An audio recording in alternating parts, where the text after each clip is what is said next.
Hello there. Welcome to another midweek meditation. I am Reverend Devin, and this is a weekly meditation that I do for my churches in Hyde Park, Bakersfield, and Jeffersonville, Vermont. This is also a meditation that I do for anybody who's joining in over YouTube and is looking to nurture a progressive faith. If you're looking for a second opinion on how we can build up a loving faith within our lives, I hope that you like and subscribe, and please feel free to share these videos with anybody you feel called to. Hello brothers and sisters, welcome to my midweek meditation, and today we are going over a reading from Luke chapter 17 verses 5 through 10. This is the passage about faith and the mustard seed, but it's also a parable about how we serve God and what we're going to get in return for that service. In a lot of ways, this is about what we can expect while we're sitting at God's table. What does it mean to be a part of God's family of love? And I think that Jesus challenges us in this passage by comparing us, servants of God, as slaves to a master.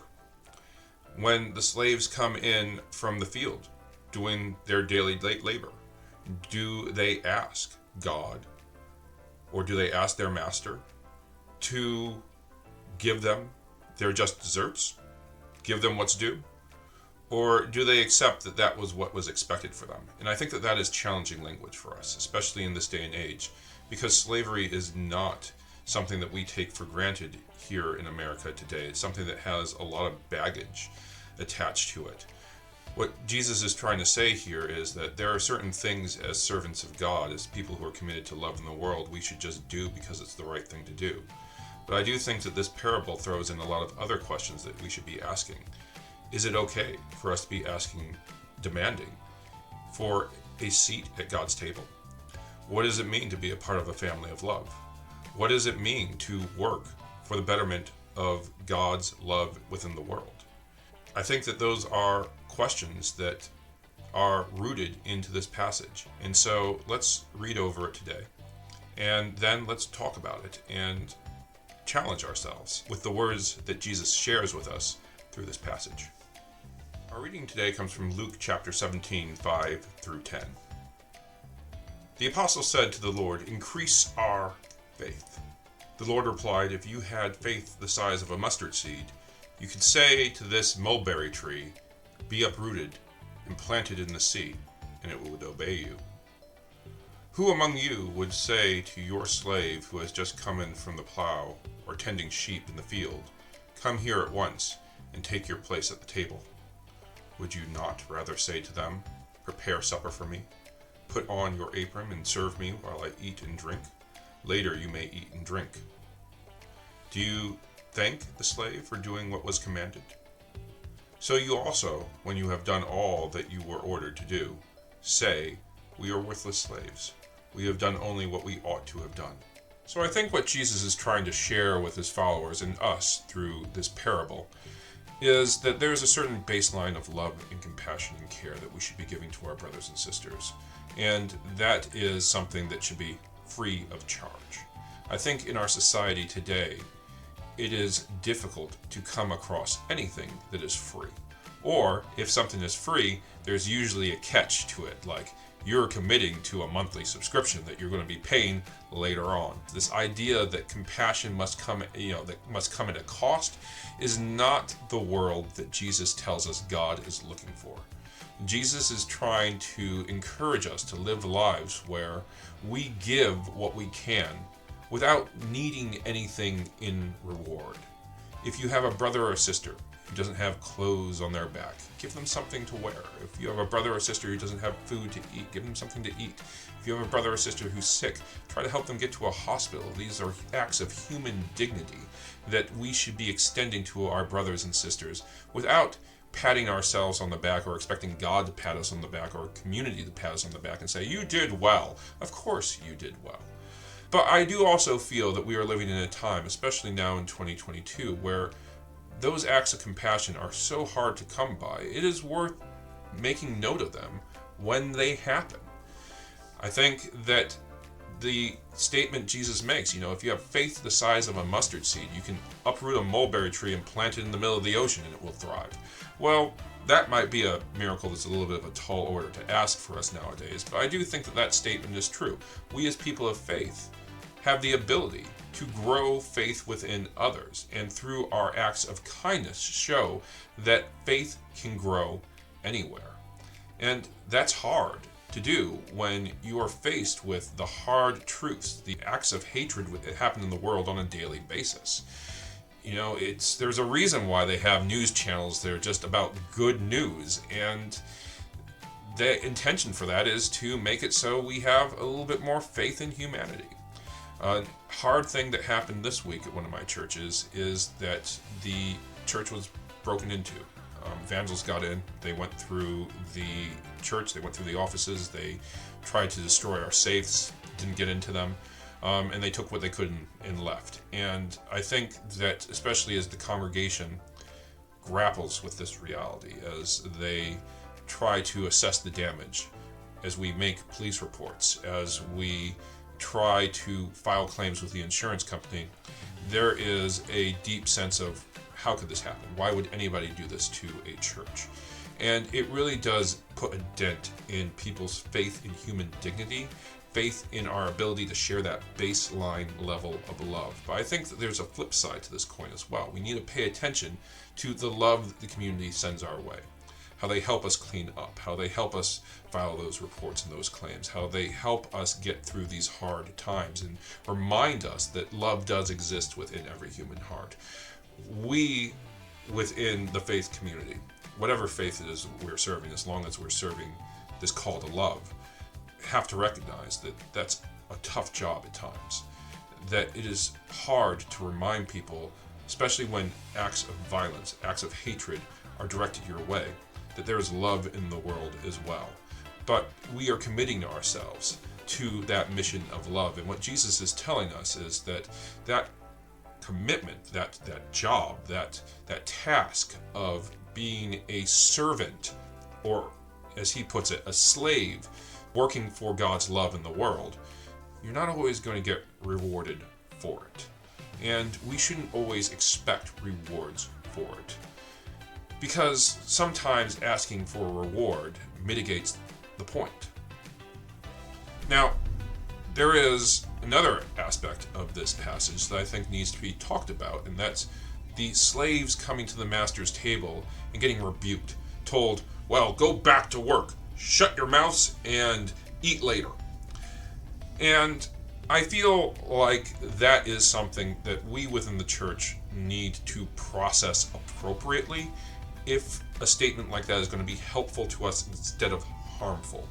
Because what I think Jesus really is trying to say is exactly what I was talking about. We shouldn't be expecting too much by means of reward for the good work that we do. But I do feel that we can and should be expecting a place at the table with God and the community of the faithful.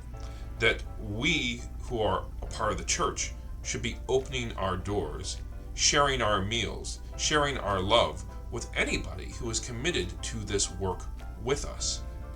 Yes, it's not always well-paying work, but there should be benefits that come along with committing yourself to acts of love, benefits of friendship, benefits of support and caring, benefits of community, and also benefits of acceptance. I think that we need to pay attention to the fact that there are many communities who have not been given a place at God's table for one reason or another. One of those communities that has really struggled to find acceptance within the church are the LGBTQ plus communities. And I think that right now the church, especially the United Church of Christ, which I am a minister of, and I minister to churches that are a part of, we are working to create a space where folks who are LGBTQ plus and are struggling with faith and recognize that they want to be in a community of the faithful and grow their relationship with God. They deserve a place to be able to do that as much as anybody else. And many of the servants of God, many of the people who have struggled and shared kindness with the world have been rebuked when they come to the table because of who they are, because of how they choose to share that love. And that is wrong on the part of the people who are at the table. And so when I read this passage, I think, well, maybe it made sense to Jesus in this community in his day and age. But for us today, we need to retranslate this passage so that we recognize that there are people who have come to the table and have asked to be seated at the table. And we have said, no way, Jose, we don't like you. We won't love you. And that is wrong of the church. And there is a reason, I feel, that the church is struggling in this day and age because of the way in which we have unjustly denied people a place at God's table. I think it is important to note that while Jesus tells us not to get too overblown, to get too uppity, to get too overconfident, for sharing basic levels of human decency with one another, Jesus does say that the servants, the slaves, have a place at God's table. They will eat. And so we, as a community of folks committed to God's love, need to make sure that, we don't want to be too over assertive or too full of ourselves when it comes to sharing what people need as a necessity. But we do also need to make sure that everybody is fed. We do need to make sure that everybody is accepted, that everybody is loved. I think that is a part of the baseline of human decency that we as a church, we as a community of the faithful, are committed to sharing. We are going through a time where we are having discussions, especially within the church and within our society, about what that baseline of caring is. Do women deserve to have the right to choose? I believe that they do. I believe that we all deserve to have powers of choice within a free and fair democracy, including in church and including when it comes to our bodies. Do we deserve to love the people that we love and be married to them? Yes. If you're a man and you want to get married to another man, if you're a woman and you want to get married to another woman, if you want to marry a person who is transitioning or transitioned, love is love. And I think that the church is getting to a point where we're beginning to get that. We're getting it late, super late, but we're beginning to get that. Do we deserve to, when two people who were in love and were married decide to go their separate ways and get divorced, are we going to exile them from the church because they decide to break what we consider a sacred bond? No. Sometimes loving somebody means loving them from afar, means not being joined to them legally.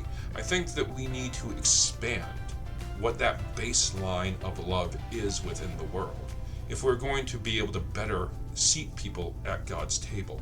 But we definitely need to recognize, especially within church, that all people have a place at that table.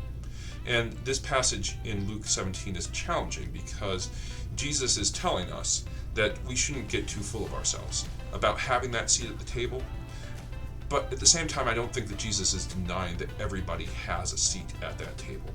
We are servants of God's love within this world. That sometimes is thankless work.